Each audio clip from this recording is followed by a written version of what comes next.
ونجيناه من القرية التي وعلما ونجيناه من القرية التي كانت تعمل الخبائث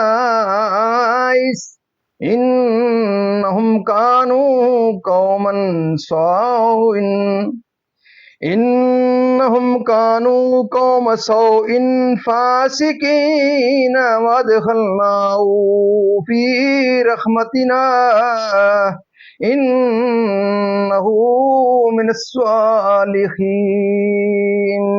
صدق اللہ العظیم۔ ترجمہ: ان میں کہ کچھ بولے ہم نے ایک جوان کو انہیں برا کہتے سنا جسے ابراہیم کہتے ہیں، بولے تو اسے لوگوں کے سامنے لاؤ، شاید وہ گواہی دیں۔ بولے کیا تم نے ہمارے خداؤں کے ساتھ یہ کام کیا اے ابراہیم؟ فرمایا بلکہ ان کے اس بڑے نے کیا ہوگا، تو ان سے پوچھو، اگر بولتے ہوں تو اپنے جی کی طرف پلٹے اور بولے بے شک تم ہی ستمگار ہو، پھر اپنے سروں کے بل اوندھائے گئے۔ تمہیں خوب معلوم ہے یہ بولتے نہیں۔ کہا تو کیا اللہ کے سوا ایسے کو پوجتے ہو جو نہ تمہیں نفع دے اور نہ نقصان پہنچائے؟ تو تم پر اور ان بتوں پر جن کو اللہ کے سوا پوجتے ہو، تو کیا تمہیں عقل نہیں؟ بولے ان کو جلا دو اور اپنے خداؤں کی مدد کرو اگر تمہیں کرنا ہے۔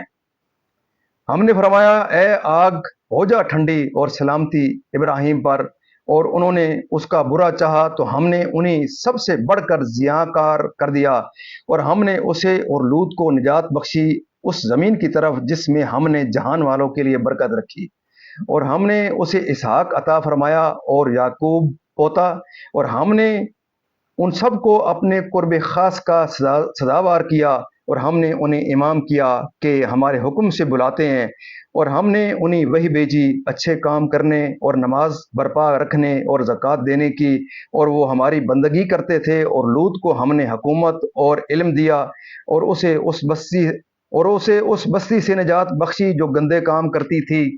بے شک وہ برے لوگ بے حکم تھے، اور ہم نے اسے اپنی رحمت میں داخل کیا، بے شک وہ ہمارے قرب خاص کے سزاواروں میں ہے۔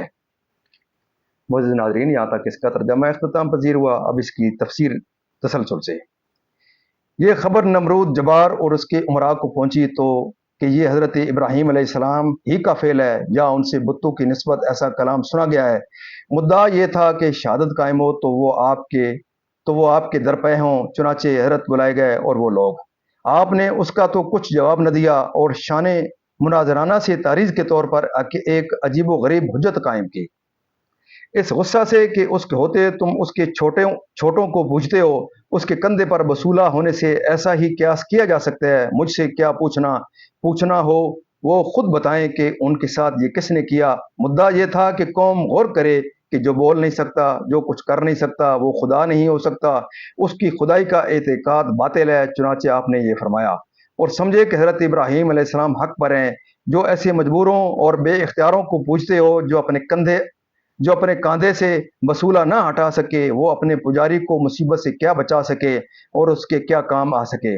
اور کلمہ حق کہنے کے بعد پھر ان کی بدبختی ان کے سروں پر سوار ہوئی، اور وہ کفر کی طرف پلٹے اور باطل مجادلہ و مکابرہ شروع کیا، اور حضرت ابراہیم علیہ السلام سے کہنے لگے تو ہم ان سے کیسے پوچھیں، اور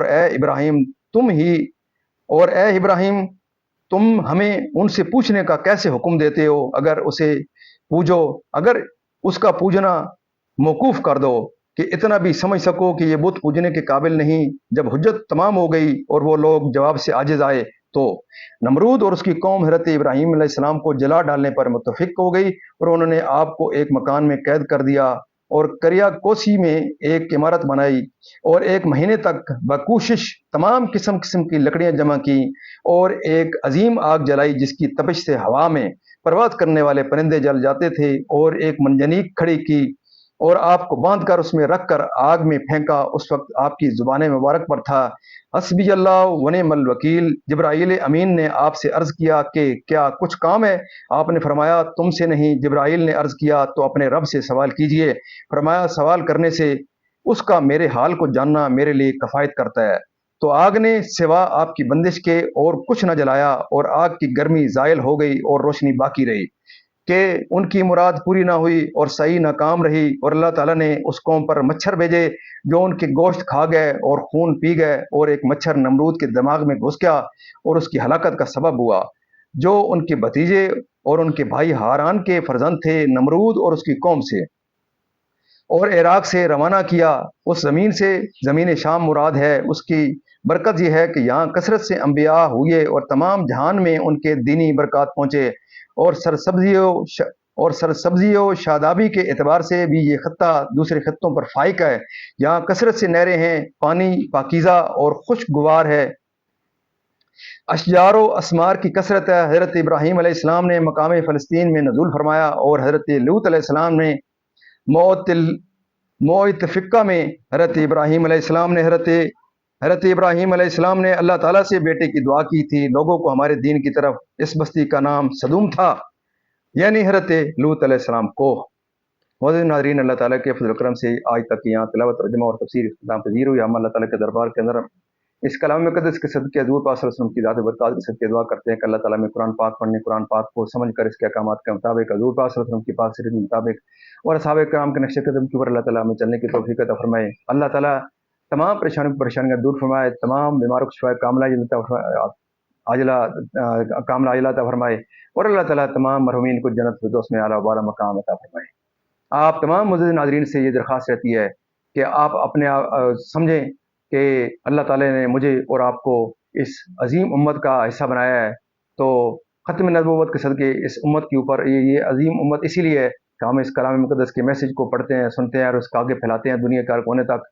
تو یہ اللہ تعالیٰ کی پاک مقدس کتاب ہے جس کا میسیج دنیا جہان تک پہنچانا ایک بہت بڑا مقدس فریضہ ہے، تو اس میں آپ یہ اپنا حصہ ضرور ڈالیں۔